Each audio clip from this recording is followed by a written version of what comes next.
देखिए, मैं हूं शफ़क़त अज़ीज़ और आप देख रहे हैं न्यू प्लस। नाज़रीन, ईद उल अज़हा की आमद है और ऐसे में जो गोश्त के खाने के ज़्यादा शौकीन अफराद हैं वो बाज़ औक़ात अस्पताल भी जा पहुँचते हैं। मैं इस वक्त कराची की कौमी इदारा बराए अमराज़ क़ल्ब में मौजूद हूँ और यहाँ पर डॉक्टर से जानने की कोशिश करते हैं कि एक आम शख्स को या ऐसे दिल या शुगर के मरीज़ हैं उन्हें ये गोश्त कितनी मिकदार में खाना चाहिए और किस तरह जो है वो उसका इस्तेमाल करना चाहिए। इस वक्त मौजूद है हमारे साथ डॉक्टर मुनव्वर खुर्शीद जो शोबा हादसात NICVD के इंचार्ज भी हैं। डॉक्टर साहब, बहुत शुक्रिया वक्त देने के लिए न्यू TV को। क्या कहेंगे, ईद उल अज़हा की आमद है, लोग गोश्त के तो बहुत शौकीन है हमारे पाकिस्तानी, तो क्या कहेंगे कि क्या मशवरा देंगे कि वो कितना गोश्त खाएँ? इस बात का हमारे पाकिस्तान में बहुत ज़्यादा मिथ है कि जो मरीज़ हैं शुगर के, ब्लड प्रेशर के या स्पेशली जो दिल के मरीज़ हैं उनको गोश्त या रेड मीट बिल्कुल भी नहीं खाना चाहिए।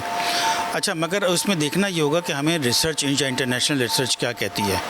अच्छा, मैं उन लोगों के लिए कह दूं कि चलें, अच्छी बात है कि इंटरनेशनल रिसर्च जो अब रिसेंटली 2020 जो उसके बाद हुई हैं वो ये कहती हैं कि वो मरीज़ जिनको रिस्क है दिल का, वो रेड मीट खा सकते हैं। रेड मीट की कोई डायरेक्ट कोरिलेशन हार्ट डिजीज़ के साथ नहीं है, मगर स्पेशली अगर वो किसी ख़ास मकदार में खाया जाए। अच्छा, वो ख़ास मकदार क्या होगी? वो ख़ास मकदार जो कही जाती है अराउंड 70 ग्राम एक दिन में। जो अगर हम उसको हफ्ते में डिवाइड करें तो एक हफ्ते में आधा किलो तक अगर कोई शख्स रेड मीट खा रहा है तो उससे उसको दिल का इतना बड़ा मसला नहीं है।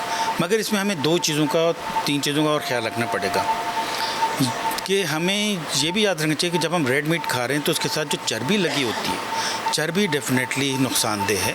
तो अगर हम रेड मीट खा रहे हैं तो चर्बी को बिल्कुल हमें निकाल देना चाहिए। और बात का आपने देखा है कि उस चर्बी में भी गोश्त पकाया जाता है, तो ये कितना ख़तरनाक? हाँ, तो डेफिनेटली देखिए, जो हम ये बाहर जो खाने खा रहे होते हैं, जो घी वगैरह में पक रहे होते हैं या जो इस चर्बी में पक रहे होते हैं, या हम जो बर्गर वगैरह खा रहे होते हैं, इनमें मसला ये होता है कि जिसमें वो तले जाते हैं, पकाए जाते हैं, वो ये घी, ये चर्बी होती है और वहाँ पर आके वो नुकसानदेह हो जाते हैं। मगर अगर वो चीज़ अपने घर में अच्छे तरीके से बना रहे हैं तो एक ख़ास मकदार तक हम रेड मीट बिल्कुल खा सकते हैं।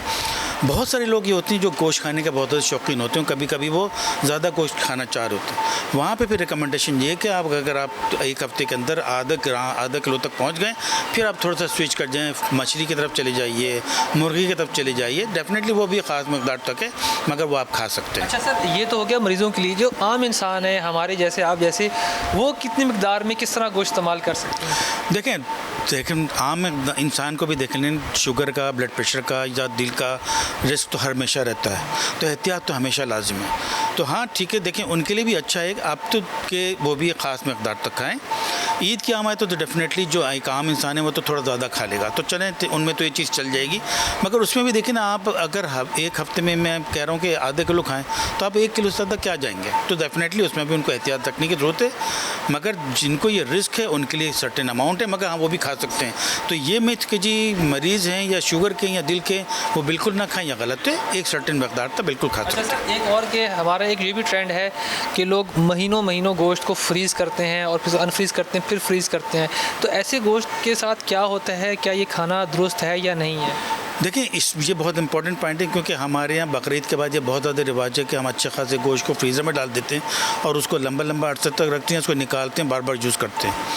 तो उसमें देखें 2-3 तरीके हैं। एक तो ये कि कोशिश ये करें कि बहुत लंबे अरसे तक उसको ना रखा जाए, और अगर आपने उसको थोड़ा ज़्यादा दिन, 2 हफ्ते 3 हफ्ते तक रखने में, महीनों तक तो बिल्कुल ना जाएँ, बहुत से बहुत हफ्ता 10 दिन 15 दिन तक जाएँ आप। उसमें आप उसको छोटे छोटे हिस्से में डिवाइड कर लें, क्योंकि गोश्त को एक दफ़ा आप अनफ्रीज़ करके यूज़ कर लें। अनफ्रीज़ करने के बाद उसको दोबारा फ्रीज़ ना करें, क्योंकि जो गोश्त हम रखते हैं वो 4 डिग्री सेंटीग्रेड जो उससे कम पे जाता है। जब हम उसको बाहर निकालते हैं वो रूम टेम्परेचर पे आता है, फिर जब हम दोबारा फ्रीज़ करते हैं तो उसमें गोश्त की हाइजीन मेंटेन करना बड़ा मसला हो जाता है।